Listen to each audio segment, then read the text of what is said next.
할렐루야. 옆 사람에게 한번 물어보세요.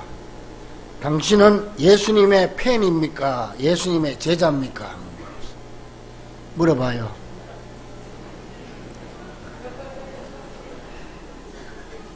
예수님의 팬으로 교회 나오는 겁니까? 예수님의 제자로 나오는 겁니까? 오늘 저녁에 송구영신 예배 때 설교 제목입니다. 팬인가 제자인가? 문제는 많은 사람들이 예수님의 팬으로 교회 나오는 사람이 많다는 거예요. 팬은 내가 같이 즐기고 기뻐하고 내 마음에 들면 따라가고 마음에 안 들면 안 가는 게 팬입니다. 그러나 제자는 죽음의 자리까지 같이 들어가는 게 제자입니다. 그렇다면 나는 지난 1년간 팬으로 살았나? 제자로 살았나? 심각한 문제가 아닐 수 없습니다. 독일에서요, 한 사람이 혀암이 걸려가지고 혀를 자르게 생겼어요. 이 혀를 자르기 직전에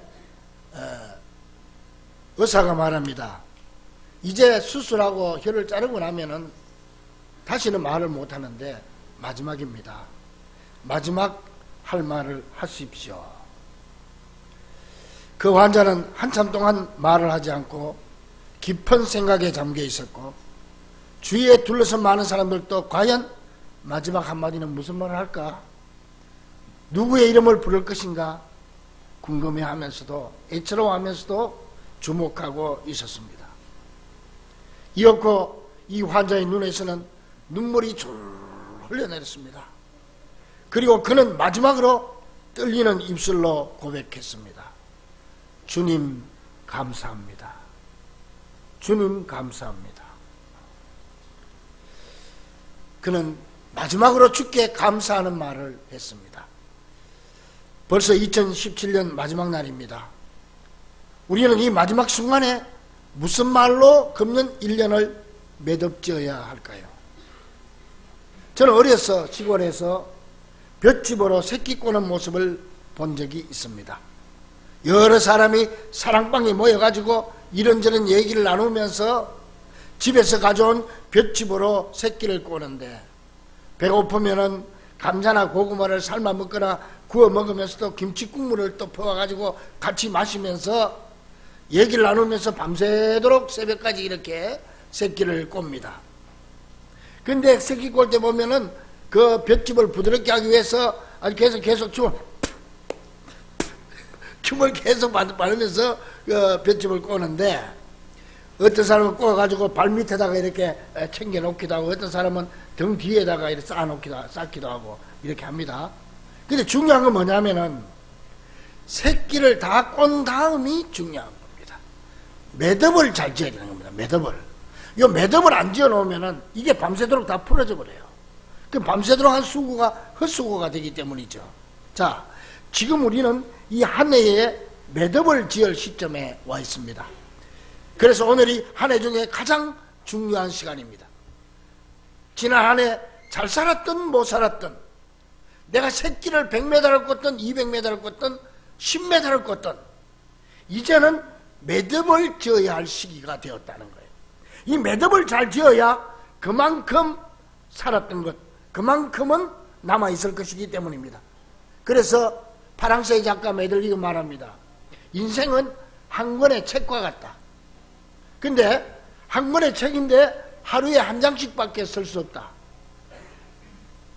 또 하나는 한 번 쓰면 지울 수 없다고 했어요. 우리 인생 작품은 하루 한 권의 책으로 남는데 하루에 한 장밖에 쓸 수 없고, 한 번 쓰면 지울 수 없기 때문에 신중하게 한 장 한 장을 써내려가야 된다는 얘기입니다.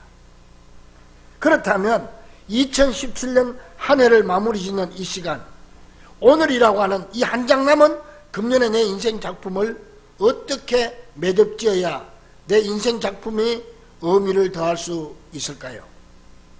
먼저 우리는 이 시간에 지금까지 지난 1년 동안 받은 바 은혜와 사랑을 깨닫고 인정하는 시간을 가져야 됩니다. 오늘 본문에도 보니까 시인은 내게 주신 모든 은혜를 내가 여호와께 무엇으로 보답할까 그랬습니다. 이는 받은 바 은혜를 깨달았다는 겁니다. 내가 하나님께로부터 받은 많은 은혜, 사람들로부터 받은 많은 은혜, 사랑, 이걸 깨닫고 보니까 이게 너무나 엄청나가지고 너무 고마워서 내가 여호와께 무엇으로 보답할까라고 고백한 것입니다. 깨닫지 못하면 아무것도 할 수 없습니다. 부모님의 사랑도 깨달아야 되고, 교회의 은혜도 깨달아야 되고, 하나님의 은혜도 깨달을 때 내 것이 될 수 있는 거예요.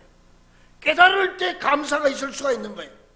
먼저 깨닫는 은혜가 오늘 여러분들에게 있어지기를 주님의 이름으로 간절히 축원합니다.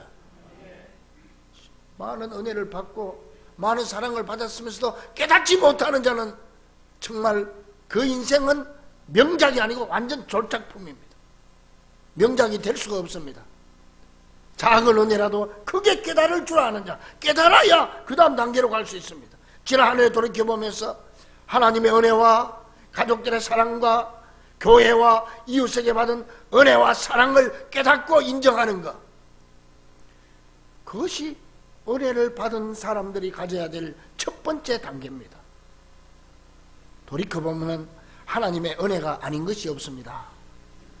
우리가 이렇게 좋은 교회에서 신앙생활하면서 믿음으로 살게 된 것, 우리가 이렇게 좋은 가족들, 좋은 이웃들, 좋은 교우들과 함께 살아가고 있는 것이 다 하나님의 은혜인 줄로 믿습니다. 지난 한 해를 돌이켜보면 우리는 나 혼자서 할 수 있는 것이 별로 없었습니다. 다 누군가가 나를 도와주었고, 누군가가 내 곁에서 나를 위해 기도해주고 함께 해줘서 할 수 있었던 일들이었습니다. 아내의 도움이 없었다면, 가족들의 도움이 없었다면 오늘 우리가 이렇게 살 수 있겠습니까? 주의 종들과 교우들의 도움이 없었다면 우리가 이렇게 신앙생활 할 수 있었겠습니까? 고객과 이웃과 동료의 도움이 없었다면 오늘은 내가 있을 수가 있었겠습니까? 이런 사실을 먼저 깨닫고 인정하는 것, 그것이 내게 은혜를 베푼 이들에게 은혜를 갚는 일이요 금년을 잘 매듭짓는 것임을 우리는 밝히 깨달아야 합니다. 그 다음 받은 바 은혜를 깨닫고 인정했으면 그 다음에 감사로 표현해야 됩니다. 17절에 보니까 내가 주께 감사제를 드리고 여호와의 이름을 부르리이다 그랬습니다. 그래서 받은 바 은혜를 깨닫고 인정했으면 반드시 감사로 한 해를 마무리 짓는 것이 바로 그 은혜에 보답하는 길임을 말하고 있는 것입니다. 탈무드에도 보면 이런 말이 있습니다. 이 세상에서 제일 지혜로운 사람은 어떤 경우에 처해서도 배움의 자세를 갖는 사람이고, 이 세상에서 제일 강한 사람은 자신과의 싸움에서 이기는 사람이며, 이 세상에서 제일 행복한 사람은 지금 이 모습 이대로를 감사하면서 사는 사람이다. 초대교회 교부였던 크리소스톰은 말했습니다. 사람에게는 근본적인 죄가 하나 있는데 그것은 감사하지 않는 죄라고 그랬습니다. 헬라의 철학자 아리스토텔레스는 말했습니다. 행복은 감사하는 사람의 것이다. 그래서 스펄전 목사님은 행복은 감사의 문으로 들어왔다가 불평의 문으로 나간다고 했어요. 인도의 시성 타고르는 말했습니다. 감사의 분량이 곧 행복의 분량이다. 이 모든 말을 한마디로 요약하면 뭡니까? 감사한 만큼 사람은 행복하게 살 수 있다는 거예요. 가장 행복한 사람은 가장 많이 소유한 사람이 아니라 가장 많이 감사하는 사람이 가장 행복한 사람이라는 말입니다. 여러분, 그렇기 때문에 우리 2017년을 행복하게 매듭짓기 위해서 감사로 매듭을 지어야 한다는 거예요. 여러분, 이렇게 상대방의 존재를 인정하고 상대방의 수고를 인정한다면 반드시 감사가 따라야 되고 그 감사를 반드시 표현해야 되는 겁니다. 그래서 이솝은 말했습니다. 감사함은 숭고한 영혼의 표시라 그랬고, 윌리엄 아드워드는 말했습니다. 감사함을 느끼면서 표현하지 않는 것은 마치 선물을 포장해 놓고 전하지 않는 것과 같다고 했습니다. 그러므로 사랑하는 여러분, 이제 우리 이 마지막 시간에 먼저 받은 바 은혜를 헤아리고 그 은혜를 인정함으로 다 하나님의 은혜입니다. 다 당신 덕분입니다. 정말 감사합니다라고 말하면서 감사로 매듭짓는 이 한 해가 될 수 있기를 간절히 축원합니다. 사랑하는 가족들, 얼마나 감사합니까? 사랑하는 이웃들, 사랑하는 교우들, 구역 식구들, 누가 날 위해서 새벽마다 기도해 줄 사람이 누가 있습니까? 여러분의 구역장, 여러분의 교구장들은 여러분들을 위해서 늘 기도했습니다. 여러분의 교구장들은 여러분들이 주일날 한번 빠지면은 그 가정을 위해서 기도하고 신방 가고 전화하고 누가 세상에 나를 그렇게 챙겨줄 사람이 있습니까? 이거를 깨닫고 인정하고 그들에게 감사할 줄 알아야 된다는 거예요. 또 한 해 은혜를 보답하는 길은 모든 것을 믿음으로 받아들이는 겁니다. 한 해를 돌이켜볼 때 아무리 둘러봐도 감사할 조건이 보이지 않는 분들도 있을 수 있고 그야말로 되는 것이 하나도 없었던 분들도 있을 것이며 바라고 소망하던 것이 하나도 된 것이 없을 뿐만 아니라 오히려 생각지 않은 불행이 닥쳐서 원망과 불평, 한숨과 절망뿐인 분들도 있을 수 있고 사랑하는 가족을 먼저 천국으로 보낸 분들도 있을 수 있습니다. 그렇다면 이분들은 어떻게 감사해야 될까요? 그러기 위해서 우리는 구약의 창세기 37장 이하에 나오는 요셉의 경우를 한번 더듬어 볼 필요가 있습니다. 이 요셉은 우리가 잘 아는 사람이죠. 이 요셉은 일생을 보면은 전반기는 완전히 바닥까지 떨어지는 이야기로 계속되지만은 후반기에 가서는 졸지에 저 하늘 높이 올라가는 이런 삶으로 되어 있어요. 그래서 이 요셉의 삶을 도표로 그려보면은 영어의 V자와 같아. 완전히 떨어졌다가 거기서 다시 하늘까지 올라가는 거예요. V자와 똑같다 그럽니다. 이 요셉의 일생 전반기를 보면은 야곱이라고 하는 당대 부잣집 아들로 아버지의 총애를 받으며 모두가 부러워하는 금수저로 자랐습니다. 하지만 형들의 미움을 받아서 애굽의 노예로 팔려가게 됩니다. 부잣집 아들에서 그 어린 나이에 타국으로 팔려간 노예 신세가 된 것입니다. 또한 요셉은 보디발 장군의 가정총무로 있던 중에 신앙을 지키려다가 오히려 죄인이 돼가지고 지하 감옥에 수감되므로 언제 어떻게 처형당할지 모르는 신세가 됐습니다. 더 이상 내려갈 수 없도록 내려가 버린 것입니다. 이 요셉의 파란만장한 일생을 보면은 요셉의 잘못은 한 번도 찾아볼 수 없고 오히려 착하게 살고 바르게 살려다가 추락할 대로 추락해버린 비참한 인생이 된 사실을 우리는 알 수가 있습니다.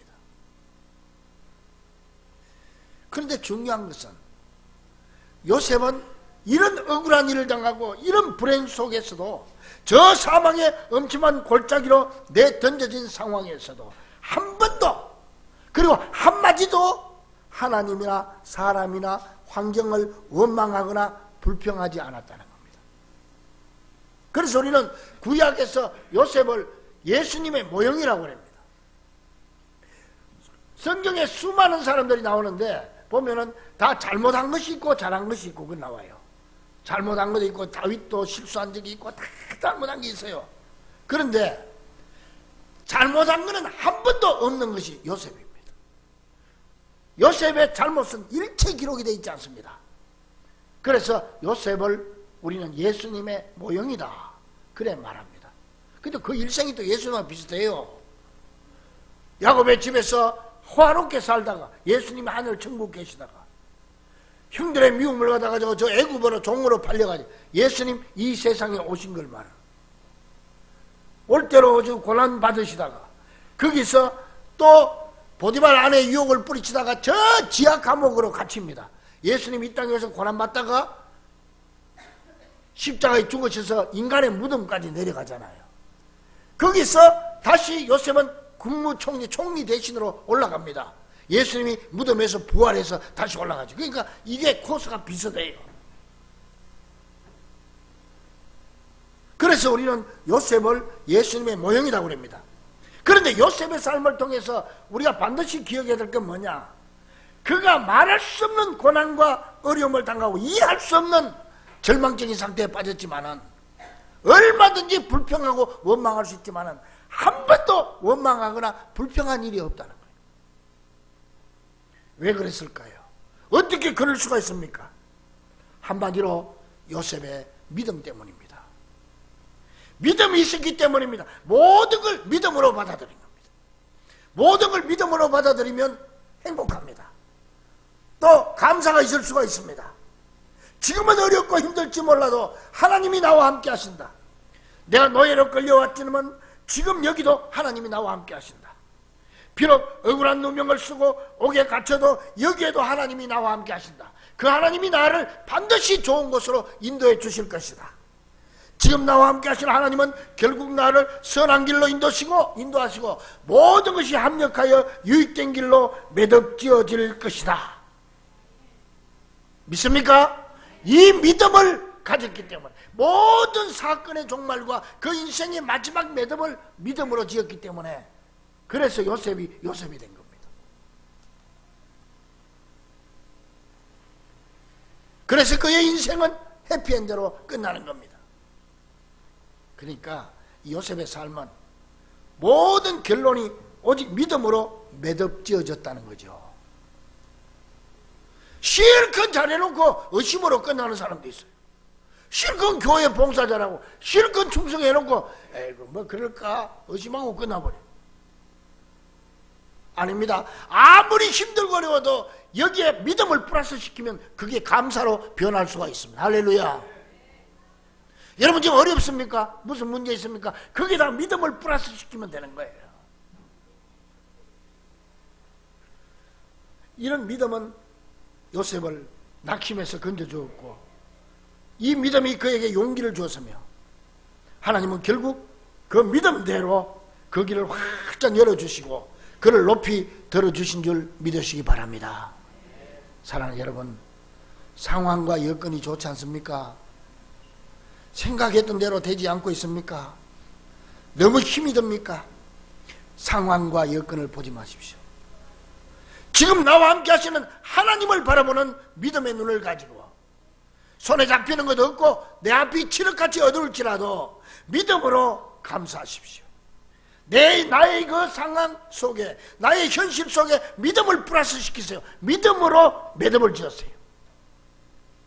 그러면 반드시 요셉처럼 내년에는 그 믿음대로, 그 감사대로 이루어질 줄 믿으시기를 주의 이름으로 간절히 축원합니다.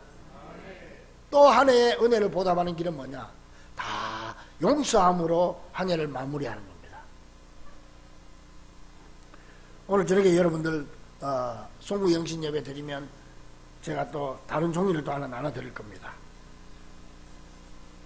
이 기도 제목 말고 내 마음속에서 버려야 될 것, 지워버려야 될 것, 아픔과 미움과 상처, 이거 오늘 다 써서 지워버리고 새해를 맞는 겁니다. 그거 가지고 새해 맞을 필요 없잖아요. 용서하는 겁니다. 용서로 마무리 지으세요. 우리 하나님 앞에서 수많은 죄를 용서받고 말할 수 없는 은혜를 입었으면서도 내 마음속에 있는 이 작은 미움, 이 하찮은 미움, 이거 버리지 못한다면 정말 받은 바 하나님의 은혜를 악으로 갚는 결과가 될 것입니다. 한 해를 돌아볼 때 그 누군가와 맺힌 감정 때문에 상처를 받은 분들도 있을 것이고, 분노 때문에 잠을 못 이룬 분들도 있을 겁니다. 그러나 내가 하나님께 용서받은 은혜를 기억하며 나도 그들을 용서하는 것이 하나님의 은혜에 보답하는 길임을 우리는 잊어서는 안 됩니다. 그래서 로마서 12장 17절에 아무에게도 악을 악으로 갚지 말고 모든 사람 앞에서 선한 일을 도모하라고 그랬고, 데살로니가전서 5장 15절에 삼가 누구에게든지 악을 악으로 갚지 말게 하고 서로 대하든지 모든 사람을 대하든지 항상 선을 행하라고 그랬고, 베드로전서 3장 9절에 악을 악으로 욕을 욕으로 갚지 말고 도리어 복을 빌어주라. 성경은 다 그렇게 되어 있습니다. 이것이 바로 우리가 받은 은혜와 내가 받은 용서에 대한 보답이기 때문입니다. 그래서 예수님은요, 마태복음 18장 23절 이하에서 이런 비유의 말씀을 했어요. 예수님이 직접 하신 비유의 말씀입니다. 한 사람이 빚을 졌는데 얼마를 졌느냐? 1만 달란트를 빚졌어. 1만 달란트가 얼마쯤 되는지 아세요, 여러분? 내가 이걸 계산을 해보니까 1만 달란트는 지금 우리 돈으로 계산하니까 6조 원이 6조. 놀라지도 않네요. 6조는 1조짜리가 6개가 6조예요.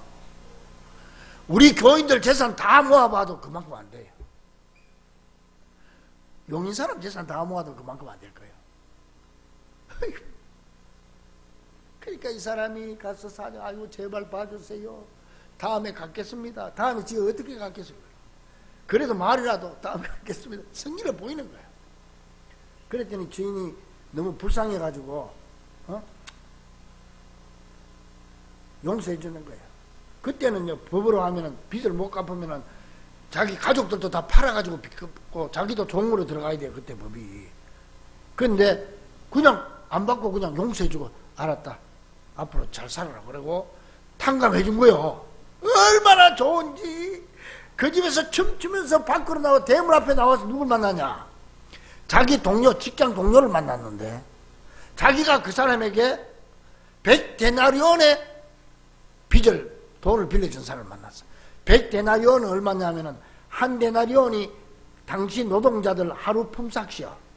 그러니까 최하루 한 10만원 잡고, 요새 하루 10만원 번다 잡고 100데나리온이면 얼마요? 10만, 100만, 1000만. 1000만원. 6조 원의 빚을 탕감받은 사람이 나가다가 1000만원 빚진 동료, 직장 동료를 만나가지고 맥살을 붙잡고 그냥 야 이놈아 돈 내놔라, 내 돈 1000만원 내놔라고 난리를 친 거예요. 그런데 밖에 뭐 시끌벅글 해가지고 그 주인 집에 종이 뭔 일인가 밖을 내다보니까, 아니 방금 6조 원을 탕감받은 사람이 1000만원 내놓으라, 그것도 자기 직장 동료 멱살을 붙잡고 흔드니까 저 괘씸해서 주인한테 가서 꼬아 바쳤어. 주인님, 방금 그 탕감받은 사람이 지금 그러고 있습니다. 그랬더니 주인이 얼마나 화가 났는지, 그놈을 당장 데리고 오라. 데리고 와서 뭐라고 하는지 아세요? 성경 그대로 읽으면 이렇게 돼 있어요. 이 악한 종아, 내가 빌기에 내가 네 엄청난 빚을 전부 탕감하여 줬거늘 내가 너를 불쌍히 여긴 것 같이 너도 내 동료를 불쌍히 여김이 마땅하지 아니하냐? 응? 너는 그렇게 용서를 받아놓고 너 그까지 그거 때문에 그렇게 하냐? 그를 잡아서 다시 감옥에 넣어라. 그 감옥에 들어가는 거예요. 이게 예수님이 하신 비유의 말씀인데, 자 여러분, 그러면은 왜 예수님께서 이런 비유의 말씀을 하셨을까요? 한마디로 내가 용서받은 것 같이 나도 남을 용서하라, 그 말씀. 거꾸로 말하면 내가 남을 용서하지 않으면 하나님도 내 죄를 용서해 주지 않는다는 얘기예요. 우리가 주기도문 외울 때 항상 그러잖아요. 내가 나를 용서한 것 같이 나도 용서 받기를 원한다고. 응? 내가 남을 용서해 준 것처럼 하나님도 내 죄를 용서해 주기를 원합니다. 그 주기도문이잖아요. 따라서 우리는 이 한 해를 보내면서 지금까지 내 마음속에 남아있는 미움을 다 버리고 나를 아프게 했던 사람들을 십자가의 사랑으로 다 끌어안고 용서하는 것으로 마무리 지어야 합니다. 그래야 엄청난 나의 죄를 용서하기 위해서 십자가 지신 우리 주님의 은혜에 조금이라도 보답하는 것이 된다는 말입니다. 이것, 미움, 용서하지 못하는 마음, 아픈 상처, 이런 건요 그대로 가지고 새해를 맞지 맙시다. 다 용서함으로 한 해를 매듭 지을 수 있기를 간절히 축원합니다. 사랑하는 우리 중보 가족들이여, 여러분은 금년 내 인생 작품의 마지막 장을 어떻게 기록하기를 원하십니까? 먼저 하나님의 은혜와 내 주변 분들의 은혜를 기억하고 인정합시다. 그래서 그 하나님과 그분들에게 감사하고 힘들고 어려운 일들, 아직 해결되지 않은 일들을 믿음으로 받아들이고 나를 힘들게 했던 분들을 향한 미움을 던져버리고 십자가의 사랑으로 용서함으로 이 한 해를 매듭짓는 귀한 성도들이 될 수 있기를 우리에게 더 나은 미래를 약속하시는 우리 주 예수 그리스도 이름으로 간절히 축원합니다. 기도하겠습니다.